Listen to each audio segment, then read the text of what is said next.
You're listening to episode 50 of A Whole New You podcast. On today's show, Lori interviews Melainie Rogers, a certified eating disorder registered dietitian. They discuss healthy eating versus disordered eating and how to know when there is a problem. They also talk about diet culture and social media as contributing factors to the development of eating disorders. Welcome to A Whole New You podcast. I'm your co-host, Kim Maravich. I'm a registered nurse and author of the book 360 Health. I'm joined by my dear friend, Lori Biddle, a health and wellness coach certified through the Institute for Integrative Nutrition. Our show exists to inspire and empower women to take charge of their health, with weekly tips and conversation about self-care, mindset, nutrition, fitness, and clean living. Please keep in mind that the material provided in this podcast is intended as general information only and should not be used as a substitute for professional medical advice, diagnosis, or treatment. We're thrilled to have you here. Let's get to the show. Welcome to another episode of A Whole New You podcast. Today I have Melainie Rogers, a certified eating disorder registered dietitian and accredited supervisor in the treatment of eating disorders. She is the founder and executive director of Balance Eating Disorder Treatment Center and Melainie Rogers Nutrition, LLC in New York City. Among her many affiliations, Melainie is the founder and recent past president of the New York City chapter of the International Association of Eating Disorder Professionals. She's an advisory board member at the Center for the Study of Anorexia and Bulimia and a former board member of the Binge Eating Disorder Association. She is also an adjunct professor in the Department of Nutrition at the Food Studies at New York University. Melainie has earned a strong reputation among her colleagues as an expert in the field of eating disorders. She's a dynamic speaker and has been invited to present nationally and internationally on the latest scientific discoveries and treatment approaches within the eating disorder profession. Oh, Melainie, we are so happy to have you here with us today and all your expertise on this very, very important topic. Lori, it's a pleasure to be here. Oh, yes, this is just wonderful. And you know, our listeners know that I have 2 teenage daughters, so I am just so interested in everything that you have to say today. And I'm so excited that you are also going to share a little bit of your personal story with us. Absolutely, Lori. I really, my heart goes out to mums, and dads actually who have teenage kids, especially girls. I myself have a 6-year-old little girl, and so this field of eating disorders that I work in, I wonder about her future, and I think we're all anxious as parents and wanting to do our best and hope that our kids kind of sidestep this illness. So a little bit about my personal story, Lori. I myself, originally from Australia, as you said, moved to New York City about 20 years ago, and I came out here to pursue my master's in clinical nutrition. I had done my undergrad back home in Australia, Melbourne, Australia. And what led me into the field, ironically, I myself am a fully recovered clinician. I struggled with a severe eating disorder in my 20s and fortunately was able to get to a place of full recovery. My eating disorder per se didn't lead me to the field. Ironically, that's the ironic part. In fact, at the time, as many of our clients will attest to, you don't actually relate to the idea that you have an eating disorder because there's so much denial around it. So in my view at the time, I was just super uber healthy and I just liked running marathons a lot. Looking back now with 20/20 vision, I realized how distorted that view was. But I struggled with restriction and over-exercising throughout my 20s, and then I encountered a very severe running injury that left me unable to run at all.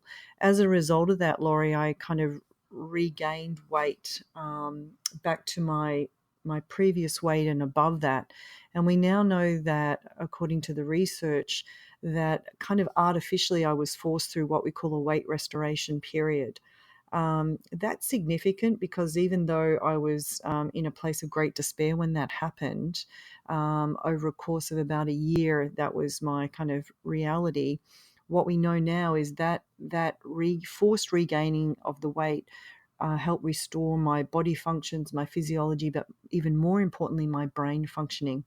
So that in a sense, it kind of Mm-hmm. pulled me out of the distorted obsessive thinking around the eating disorder. I mean, I still had a lot of issues that were that then needed to be worked through around food and body image, but not at the same severity.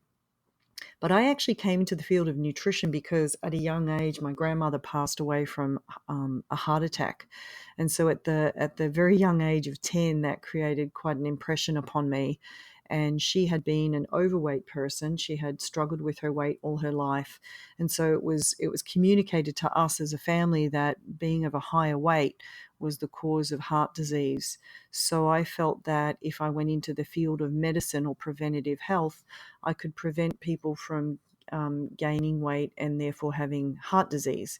Well, now we know so much more now, but that's actually what led me into the field of the medical field. And I realized doctors don't really practice preventative medicine, but nutritionists do. So hence that's what led me into the Mm. nutrition field. And then once I got into the nutrition field, I actually came here to New York specifically because when I came 20 years ago, there were only 5 obesity research centres in the country of the US of A, none in Australia. So I wanted to come out here to be close to that research, pursuing that dream of trying to find out about prevention. Yeah, that's how I came to New York City, and I interned at the Obesity Research Center, and then I worked there for a couple of years. Early in my career, and that's where I really learned about the research behind the biochemical and physiological changes that occur in the body when people gain weight.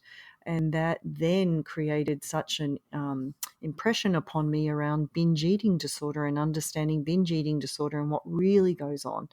So you can kind of link all this back to my grandmother, but then the link with the eating disorder piece and the overeating and how psychological and physiological it is, that then tied into my own struggle with an eating disorder. So the two worlds kind of came together, and that's how I kind of got into the world of eating disorders. And I found it fascinating because it's not just the biochemical and the physiological, which is my training, but it's also the psychological and the emotional, which I just was fascinating to pull all of that together. And honestly, we are, we're not just bodies walking around, right? We're bodies walking around with a lot of thoughts and feelings. So it makes sense that we look at the whole Mm-hmm. person. Yeah, so that's a little bit about my background. And as I said, I went through full recovery, thank goodness. And I went into therapy to help treat anxiety, which is usually an underlying piece of an eating disorder for many people. It's about 80% of people who struggle with an eating disorder struggle with anxiety and depression. So it's what we call co-occurring, which means they're all going on at the same time. Mm. And as a result of that, there are many other factors that contribute to an eating disorder, that contribute to it at first starting and then maintaining it.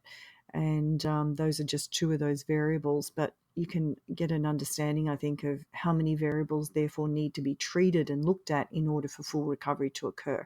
So it's a long road, but when you get on the other side of the velvet Yeah, rope and get to a place of full recovery, it's such a relief, and you get your life back.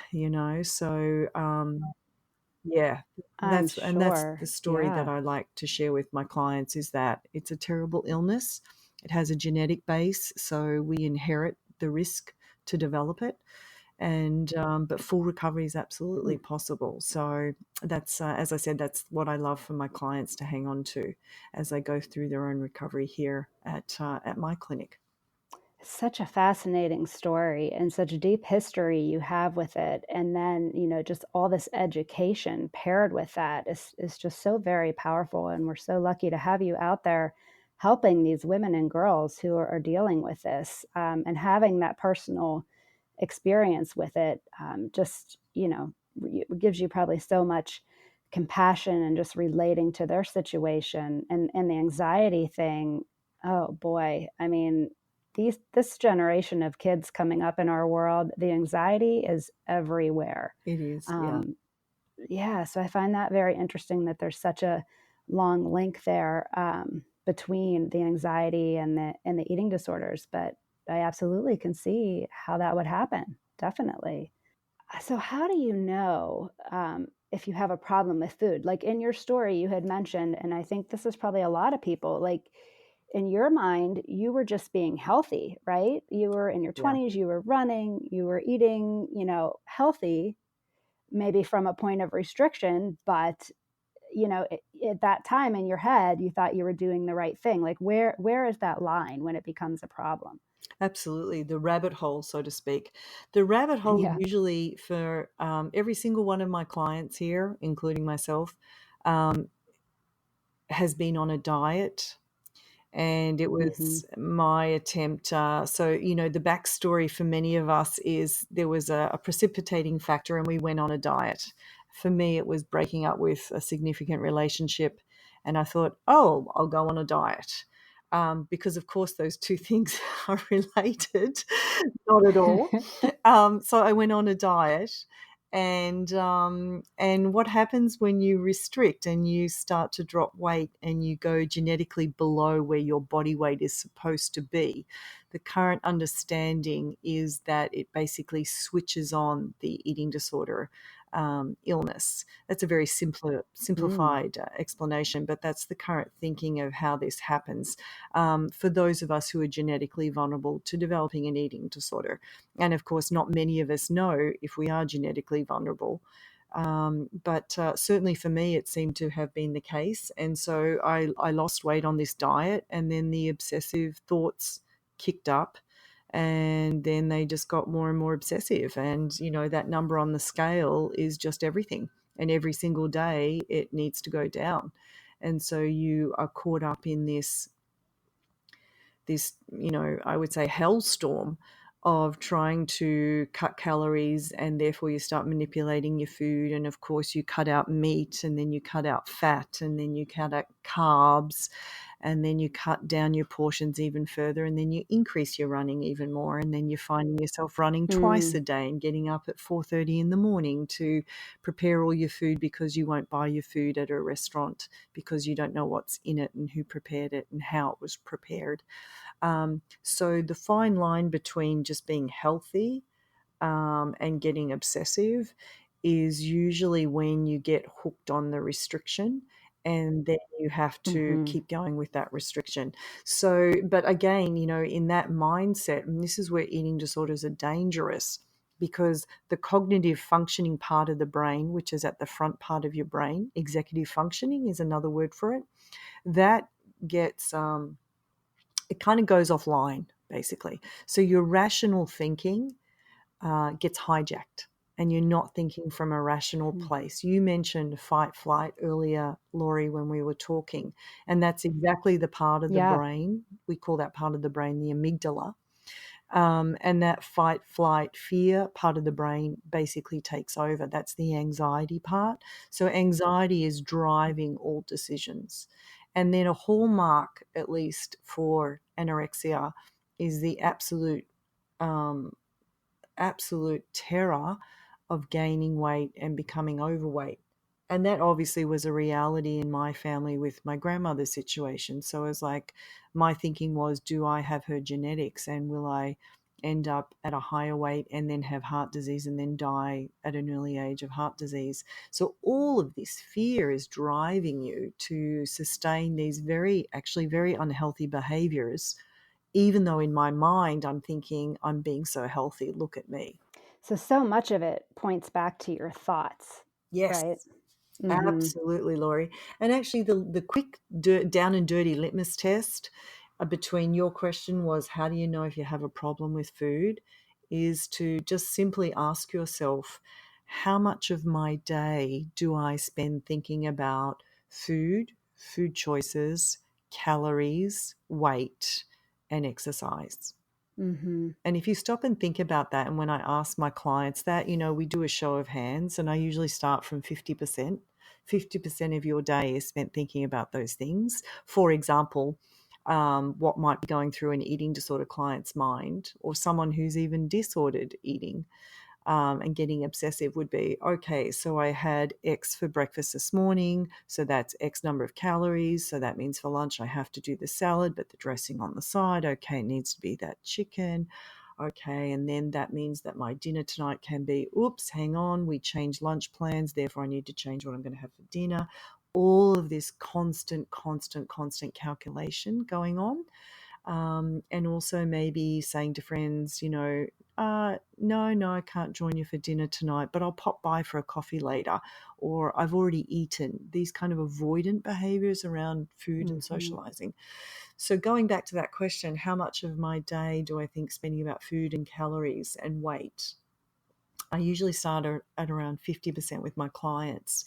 And we know from the research that for our anorexic clients, it can be over 100% of their day. It could be 110, 115%. And you may ask the question, but there's only 24 hours in the day. How is that possible? And again, we know from the research that our clients are dreaming about food. So again, if Wow. you think about it, if you're spending even at a minimum 50% of your day thinking about this, that is a lot of time.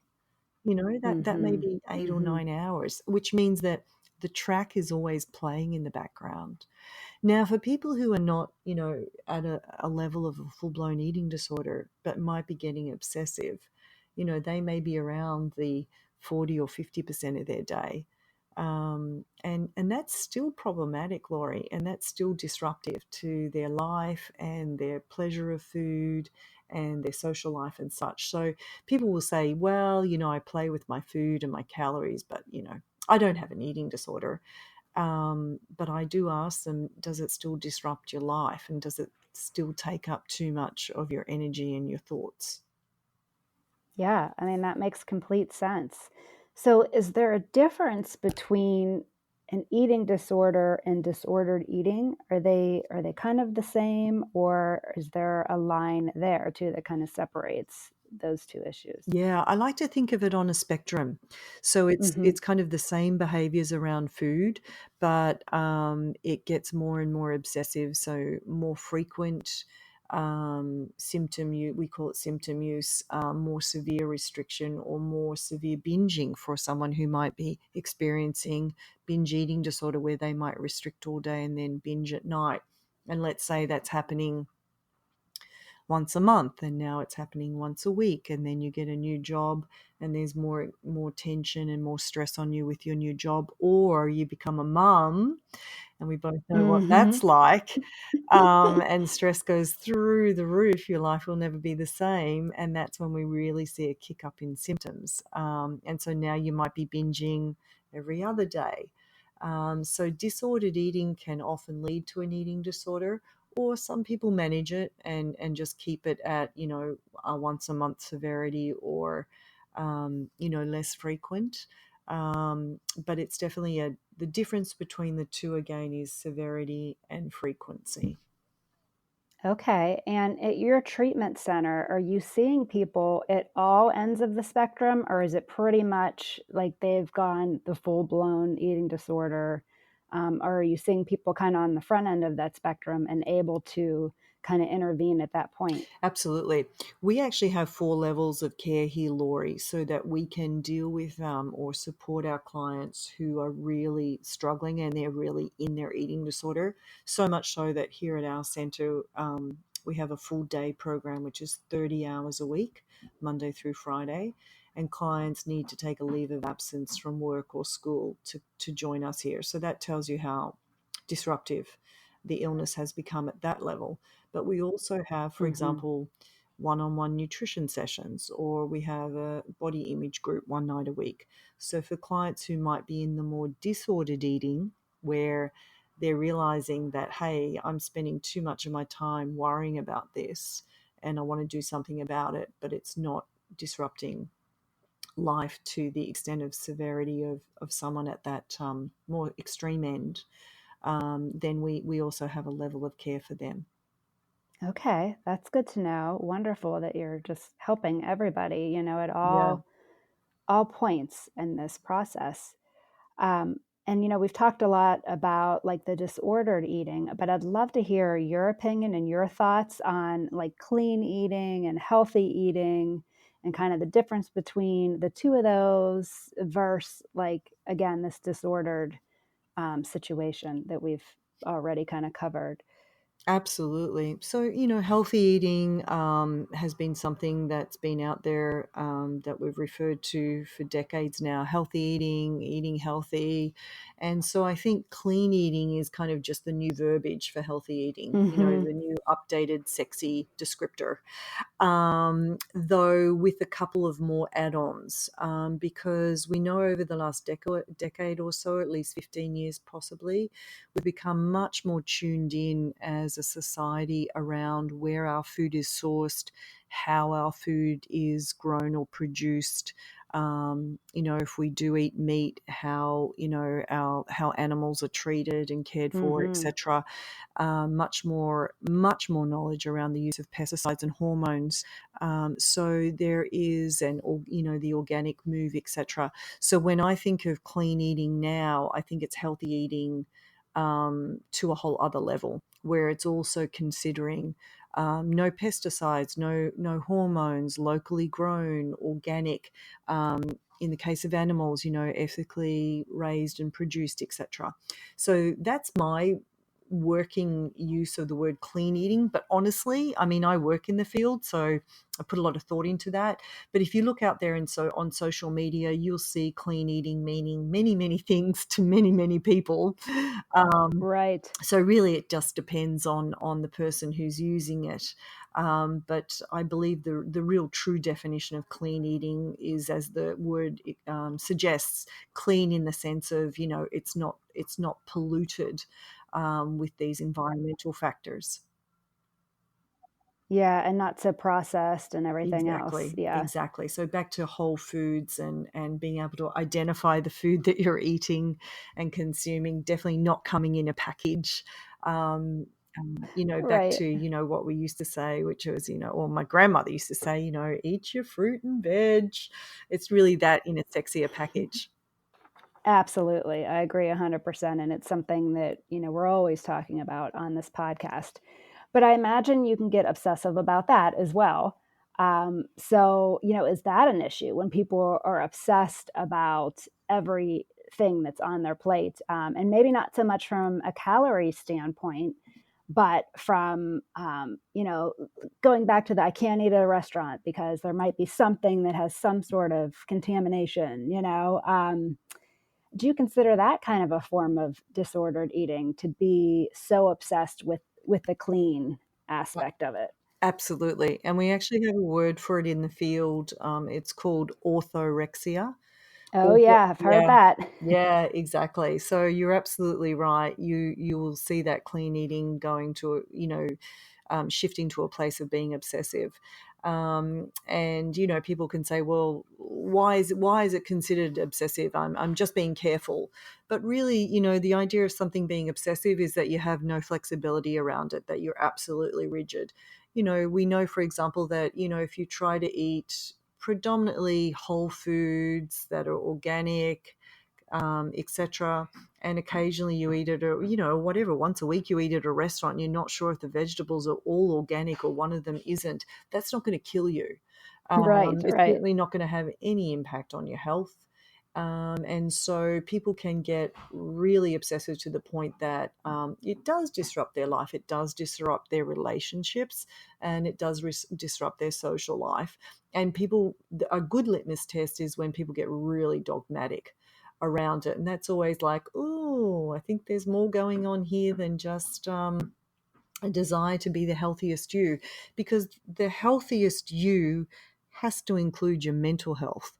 And if the way Right. that you're choosing to eat is causing you so much stress, that's something to question. That, to me, that's a red flag. Absolutely. I agree 100%. Really glad that we covered that because Yeah, that's and an issue too. yeah, Yeah. Absolutely. And actually, it's interesting, Laurie. You can really see it on Instagram, Yep. where you see these photographs of these immaculate fridges, for example, that have, all of the produce in these see-through little containers and everything's labeled and such. I mean, honestly, it's a form of, to some degree, there's a great deal of overlap with this obsessiveness with obsessive compulsive disorder, which has an underpinnings in anxiety. So Hmm. obsessive compulsive disorder, we think of, someone who's afraid of germs and they wash their hands all the time. But it manifests for different people in different ways. When I see those Instagram photos, I just think, oh my goodness, there's a lot of anxiety driving someone to have that kind of perfectionistic relationship with food. So, in other words, they've channeled all of their perfectionism and anxiety into what they're doing with food and how they're choosing to eat, which eventually, unfortunately, will cause a problem. Right. So, one of the big fads right now is food prepping, right? I am all for, like, setting yourself up for success and all of Yes. that. Yeah. But, to your point, that's like society is putting it out there so much that, like, we have to have everything in these neat little containers and it has to contain this much of this and this much of this and this much of this, and there's so many. You and I were talking a little bit before we started the recording about so many different diets out there and so much advice that a lot of times, is contradictory. Like, one Yes. diet says this and another diet says the complete opposite, and everyone is just so confused. So Yes. what are your thoughts on, why diets don't work, and what are the alternatives that you offer to your clients around healthy eating habits? Absolutely. So the first question there is why diets don't work. So we know from the research that, and this is not going to be popular, what I'm going to say. So, listeners, please prepare yourself. But there's some good news in this, though, and I think there's some common sense that an element of this that's common sense that will touch people. I think we know that 95% of diets fail. 95%. By that I mean that if you track people who've lost, let's say 20 pounds, 30 pounds, if you track them over 5 years, they will have regained all of that weight plus some. Hmm. And we understand now much more around the biochemistry and the physiology as to why that is the case. But basically, as I said earlier, Laurie, that if you push your weight um, lower than it's biologically meant to be, genetically meant to be, then the body will push back. And the way that it does that is it, increases hunger cues, it increases all of your appetite hormones, metabolism slows down so that what you do eat, you're not um, chewing through the calories as fast as a high metabolism. So, a great example of this is the horrible show which was called The Greatest Loser. I don't know if you Hmm. ever watched that. I hated that show. It was just inhumane the way that they treated the contestants. But they did research on those contestants over 5 to 6 years after they'd been on the show, and they'd lost, over 100 pounds. And they found that 5 or 6 years later, their metabolic rates were still compromised, and they had regained the weight plus some. So we know that diets don't work, yet society hasn't caught on to that yet, or at least won't believe it, I think, because if you think about it, Laurie, the diet industry is a $74 billion a year industry to promote products that don't work but sell a lot of false hope. And we as a society latch onto that. And the medical field is also to blame because the average doctor will tell their clients go on a diet because they don't know the research or they don't know what else to do for their clients who are struggling with their weight. So, what we find and what the research supports is that what's the alternative then if you're not going to be cutting calories and jumping on your treadmill to try to lose weight because you want to improve your health? Well, what we do with our clients is take it back to what's going on with your relationship with food. Let's start Hmm. there. Are you overeating when you're angry, lonely, tired? Are you going for long periods of time without eating? And so when you do eat, you overeat. So looking at periods when you're overeating, what's that about? And looking at periods when you might be eating when you're actually not hungry, what's that about? And that's where extra calories come in, and therefore would, may change weight over time. So it's really coming back to relationship with food and realigning around intuitive eating, which is just really just a kind of a cool way of saying getting back in touch with hunger and fullness and satiety and your internal system of regulating food intake. A really, I think, great example of that, Laurie, is we're all born with this really sophisticated internal regulatory system to tell us how much to eat, and when to stop. And as mums, we clearly see this with our babies. Our babies will tell us when they're hungry. How do they know? How do they know when they're hungry? They don't have a gauge that says, okay, you need X number of calories today. And they certainly know when they're full, because I don't know about your kids, but my daughter, when I would try to feed her beyond fullness, I mean, not knowing she was full, when she was full, she let me know. There was no way she was having another bite. Thank you very much. And that's her internal regulatory system controlling that. Again, she doesn't have a gauge on her arm that she's reading X number of calories. I'm full, mum. I've had my caloric intake for the day. Right. And what Right. happens as we start dieting and focusing on body image and some crazy thin ideal, is that we start to diet and we ignore our hunger and fullness cues, and we mess that system up, and we get away from it, and we move away from an internal regulatory system to external, where we're measuring our food or we're counting calories. And that is not in tune with our own unique physiological and metabolic need. And that's where it all gets messed up. So we try to get people back in touch with that so that they can be at peace with their food. We call that a neutral relationship with food, where it's not about how many calories is in this or that. Or you may not agree with this, even it's not even about which is the most optimal nutritional choice. When we're trying to get people back in touch with hunger, fullness, preference, you have to allow for food that we eat sheerly for pleasure. For me, it's my Doritos and my Mm-hmm. dark chocolate, and I'm not compromising. That's part of a healthy relationship with food. So to summarize there, it's about, kind of going back to what are your internal cues telling you, getting back to that intuitive hunger, fullness, trying to really listen to those signals and working out where you might be emotionally using food to either overeat or undereat, to help you get back to the healthiest version of yourself from a weight perspective, but also, your whole relationship with food and therefore your body.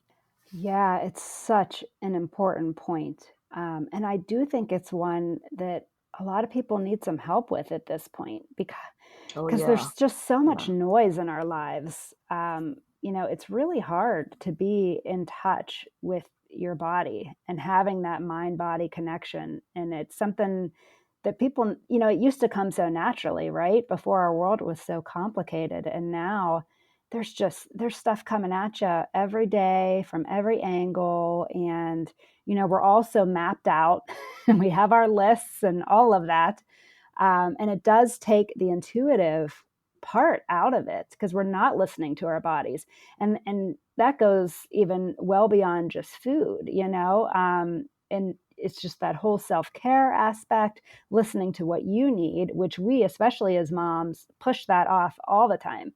It's always about yes, everyone else. And a lot of us make sure that our children are fed and, but we're not listening to, when we're hungry because we've got too many things to yes, do. So, yes. it's getting back in touch with that and respecting that and knowing how important it is for your health and well-being. Such an important point. Now, we'd like to take a minute to give a shout out to our show partners, Perfect Supplements and Amazon. Perfect Supplements is a family owned and operated business that supports local farms. Their superfoods and supplements are non GMO, third party tested for purity, and contain no synthetic ingredients, colors, or flavors. They're also organic or wild harvested and fairly traded. Products range from collagen and bone broth powders to plant proteins, greens, desiccated liver, and adaptogenic herbs. Perfect also carries vitamins and supplements from other reputable sources like Just Thrive, Dr. Mercola, Gaia Herbs, Green Pastures, Garden of Life, and Prescript Assist. To check out their wide array of products, go to perfectsupplements.com/Kim. If you use coupon code KIM10 at checkout, you'll get 10% off your order. This is a great way to get superfood nutrition while helping to support our podcast. And just as a disclaimer, it's not the intention of our podcast to provide specific medical advice, but rather to provide you with information to better understand the role of dietary supplements in health. We urge you to consult with a qualified health provider to discuss both the advantages and risks of using dietary supplements. Our other show partner, Amazon, is the largest online warehouse and carries just about everything you need. If you shop on Amazon, which is likely, you can support our show at the same time at no additional cost to you. Simply use our affiliate link to enter the site, then browse and buy, just as you normally would. A Whole New You podcast will make a small commission from your purchase, which helps to support production costs for the show. You can find a clickable Amazon link in the show notes for this episode. You can also go to the products page of our website, awholenewyoupodcast.com, to find the link. If you love our show and appreciate the free information you get each week, please consider buying from Perfect or using our affiliate link when making purchases on Amazon. Now let's get back to the show. Get out the door, you've finally got the kids to school, etc., and then you're like, oh my gosh, did I even eat breakfast this morning? I can't remember. It's so hard on mums, and yet we need to just find a little tiny little bit of time to tap in on this for ourselves, so that we can do a better job of taking care of ourselves. But also, the benefits of this is not just kind of developing a more neutral relationship with food, which kids tend to have, but also you mentioned earlier, Laurie, about hormone regulation. And for women, man, this is such tough stuff, isn't it? And then the aging process, and then there's perimenopause. Oh my gosh. So, there's a lot thrown at us. And so, all of our hormones are tied in together. And so if we can eat a little bit more consistently throughout the day, it'll help our metabolic rate enormously. The whole skipping breakfast thing doesn't work, because you just end up eating more later on in the day, and feeling just strung out as a result, because your cortisol has to get you through, your adrenaline has to get you through when you're running on empty. So the idea around more consistent eating helps to repair the hunger fullness signaling, to make it more obvious, if I may say, or turns up the volume on that. It helps your metabolic rate to kick in when it should, helps with your insulin levels, which is your blood sugar, controls blood sugar, and that's all tied into, we now know, circadian rhythms, so your sleep pattern. Your mood, therefore, is a factor there, and we're all stressed out, so that can be only helpful. And also, of course, progesterone, estrogen, that whole piece as well. So we're understanding so much more now around how just this simple thing of eating consistently throughout the day can just be the platform or the foundation on which all these other hormonal systems are stacked, to help them all work more in sync. So I think that's really important, and hopefully that gives people a little bit of buy-in, that it's not just about the food and, oh yeah, I'm supposed to eat 3 meals and some snacks a day. Okay, but it's all these other pieces as well. Yeah, absolutely. There is a reason behind it. There is a why behind Yeah, it. yeah, And absolutely. and the mindful eating is it's just huge. It Yeah. is. It really is. Yeah, watch your kids. Now, we're, I don't know, Laurie, sorry if I'm dating this show, but we are coming up to Halloween in a couple of days. And I Yep. often get questions from mums with little kids about, should I let them have all the candy? What should I do? Oh, I just yes. take it Yes. away and substitute it with raisins, and I raise my eyes. I raise my eyebrows like, when you were a kid, would you have liked raisins to be supplemented for your favorite candy? Like, come on, this is fun Right. for the kids. Right. And you know what I've done, because I absolutely try to walk the talk with my daughter. And it's been fascinating to watch. She'll ask me, "Mummy, can I have all these M&Ms, or can I have this or that?" And on Halloween, in previous years, what she'll do is, she'll ask me, "Can I have this? Can I have that?" So I do, and I just watch and observe what is she going to do here? What's this going to look like? Mm-hmm. And she'll I'll rip open a wrapper, and she'll take a bite of that, and then she'll rip open another one, take a bite of that, and then she'll hand it back to me half eaten, and then she wants another one. And so she may eat 4 or 5 or 6 pieces of candy, but it's fascinating because she may not eat them all, and she might just have a couple of tastes of something and then honestly spit it out.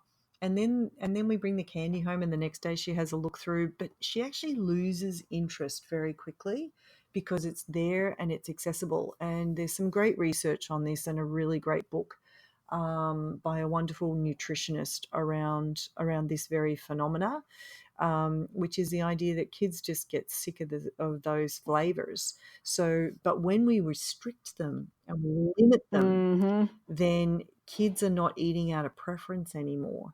They're eating from a place of restriction and opportunity. And that's when they binge and overeat. Now, they may still binge on Halloween, and then the next day they're so sick of candy because they overate the night before. And it's okay. Like, that's okay. So I just want to normalize it a little bit, and also just kind of look at, okay, what's the long-term goal here? And the long-term goal is that we don't want our kids to just want to live on candy and not eat other foods that they need to grow.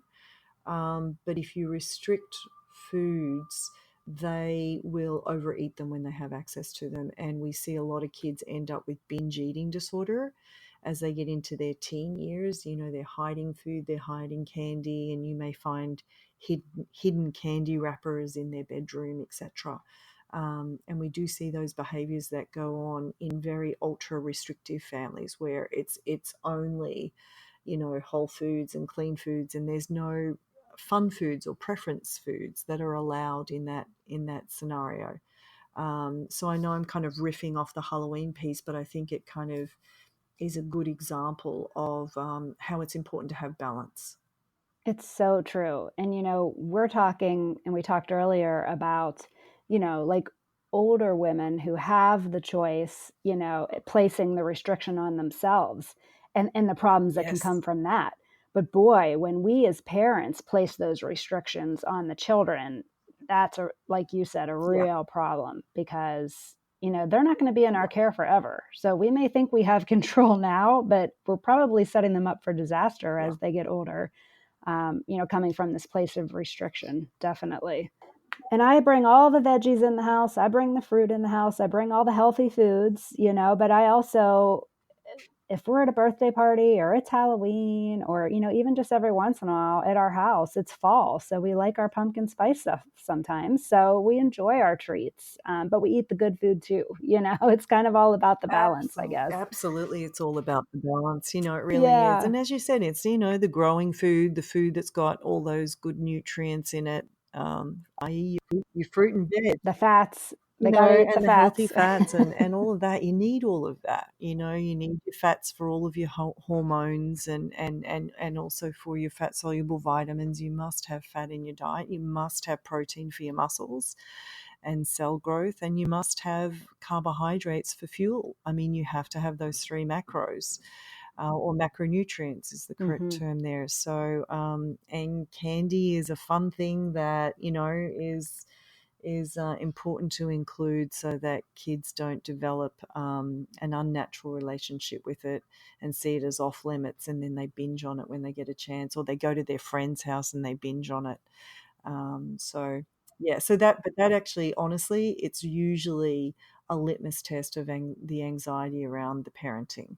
So that's where we really need to look at ourselves and our own anxieties. And again, I mean, as parents, there's so much pressure and misinformation, and I think it just makes us more anxious. I think a big step is to take a big breath and take a step back and think big picture, and that it's okay. No one thing is going to gosh help us kill your kid, from a food perspective, right? It's okay. It's okay. Yes, such great advice, because it's hard not to get wrapped up in everything, especially with social media and Pinterest and everything that, is in front of us these days, setting this expectation ridiculously high on what we're eating, how we're parenting, how we should look. And, these poor teenagers growing up in this world of social media. Not saying that there is not some good to be had from this, there is. But, I just know from myself growing up, we, as a teenage girl, we put enough pressure on ourselves. And I had a lot of very close friends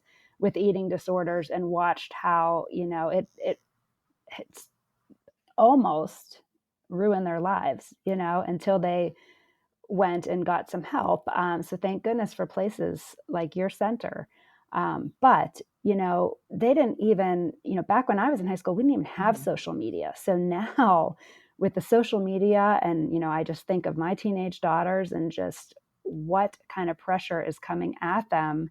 What are you seeing with the girls and the women that you're working with, and what role social media is playing today Oh, with oh body my goodness, image? Laurie, it's frightening actually, and you hit it on the head.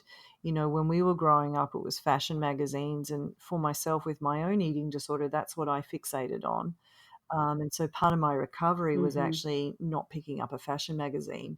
And we deliberately don't have fashion magazines here at our treatment center because of that comparison that goes on. We're not looking at the clothes, or at least we weren't. I wasn't. I was looking at the bodies of those models and wanting to Hmm. replicate it and comparing that body to my body. And now, as you said, on social media, it's that on steroids. The comparison, the Yeah. access, it's every day, all the time. A fashion magazine was, if it's on your coffee table or on the magazine stand. But this is your phone is in your hand all day and often all night. And people are looking at these comparisons, and it's really not healthy. What we do here actually along the same line as, not picking up a fashion magazine is to unfollow a lot of these different accounts that our clients are following to reduce the visual stimulation. And the question to ask yourself is, when you are looking at these different accounts and following different different profiles, how are you feeling? Are you feeling really good about yourself, or are you feeling like, I don't measure up, oh my goodness, and feeling overwhelmed and anxious? And if the answer is the latter, it's not good for you. And I would say unfollow. Hmm. And to that point, Laurie, I deliberately don't actually I spend very little time on social media checking out others' profiles or whatever. I really don't. I find the whole thing overwhelming and confusing, and you start to get a little bit, before you even know it, you get pulled into this sense of, my goodness, that looks amazing, look at where that person's vacationing, and look at that person in a bikini, and wow, she looks good, and she's my age, my gosh, I need to get to the gym. You find yourself just going down the rabbit Right. hole. And a lot of this is curated. We know a lot about the use of filters. It's not real. So there's this artificial element to it that I find a little bit sickening, honestly.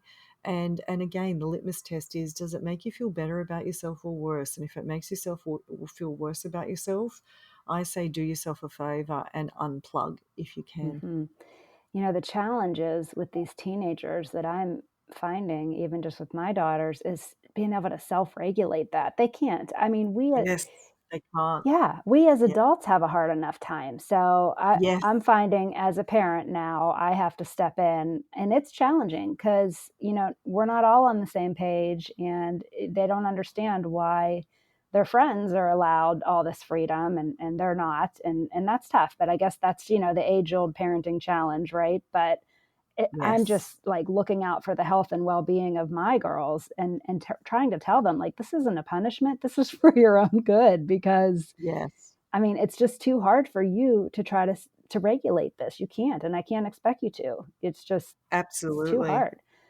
Absolutely. And my thing about unplug is really for, if it's hard to unplug. For some of us we can, and so I'm not of the generation though where, I mean, Laurie, of course, we have our own social media accounts, right? Because you have to in business. Right.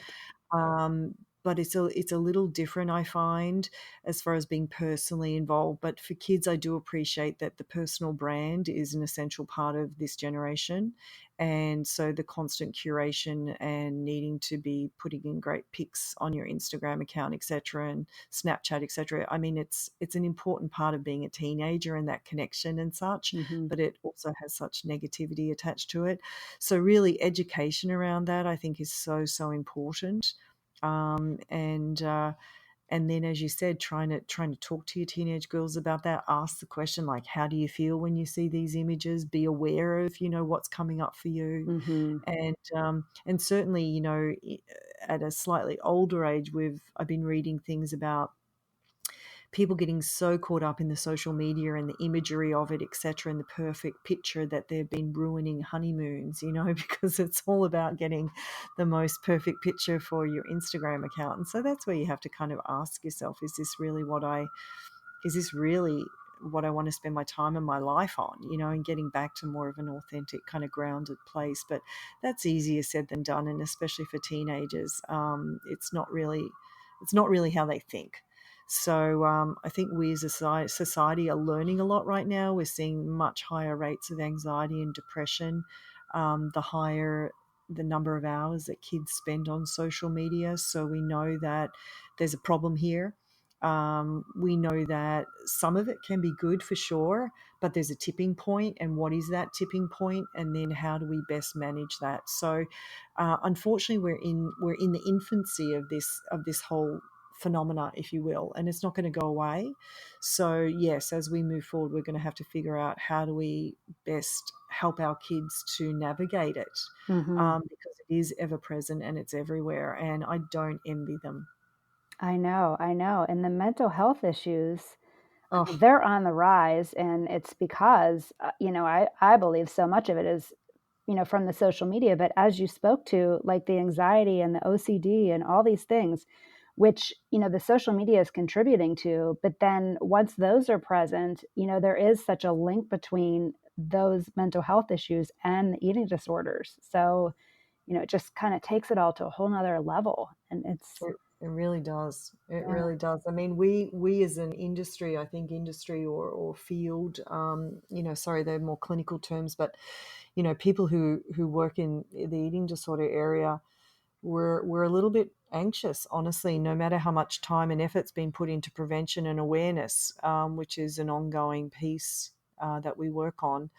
I'm unfortunately expecting a whole wave of increased rates of anxiety, depression, and eating disorders, Hmm. because of just the access to images, and therefore the idea of I have to be the thin ideal, and therefore people will go on diets, and therefore those who are genetically vulnerable will, potentially have an eating disorder triggered as a result of that. So it's a really unfortunate kind of cluster of, Hmm. of factors that are all there.